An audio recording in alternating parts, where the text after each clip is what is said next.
কি বলো মা, 2000 টাকা বাসা ভাড়া বাড়াবে? বাসা ভাড়া বাড়াইছে কয়দিন হয়েছে? হ, যে শুনছে জ্যোতির ভালো জায়গা বিয়ে হইতেছে সেই মনে করছে আমার কাছে বুঝি মেলা টাকা। এইটা কোনো কথা?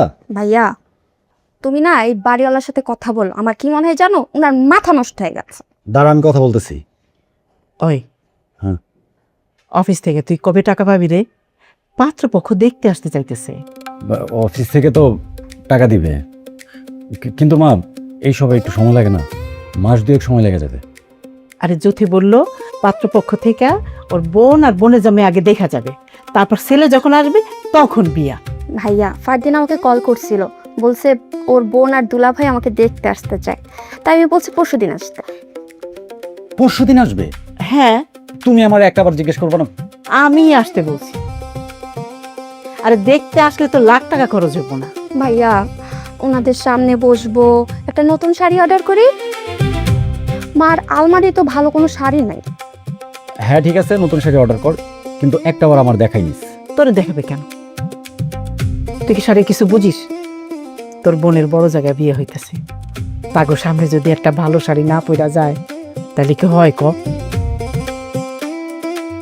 ভাইয়া তুমি একদমই টেনশন করো না, আমি অর্ডার করে দিব না। আর তুমি তো এমনি অফিস থেকে টাকা পাইতেছো, তাই না মা? ওইটা থেকে না হলে একটু অ্যাডজাস্ট করে নিও।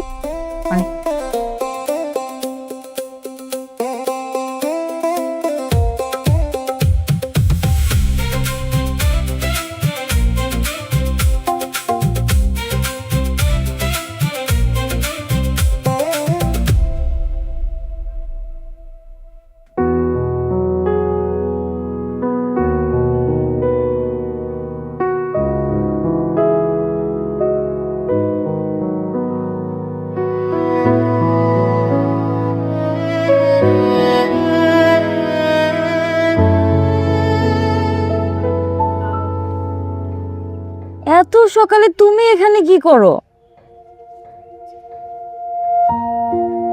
আসতে বাধ্য হয়েছি। আচ্ছা তোমার কি হয়েছে বলো তো? কাল থেকে ফোনটা অফ করে রাখছো, তুমি কি আমার উপর রাগ করছো? রাগ কেন করব? তাহলে সমস্যাটা কই? আর তোমার দেখতে এমন লাগতেছে কেন? মনে হচ্ছে তুমি সারা রাত ঘুমাইতেছো না। আরে ঘুমাই নাই, অফিসের একটু কাজ ছিল, ওইগুলো কমপ্লিট করতেছিলাম। তোমার অফিস তো ফালতু একটা অফিস, ফালতু অফিস। সারাদিন অফিসে কাজ করে, রাতের বেলা মানুষ হচ্ছে বাসায় একটু রেস্ট করবে, এখানেও কাজ করে। আচ্ছা এসব বাদ দাও, কেন আসছো এটা তো বলো।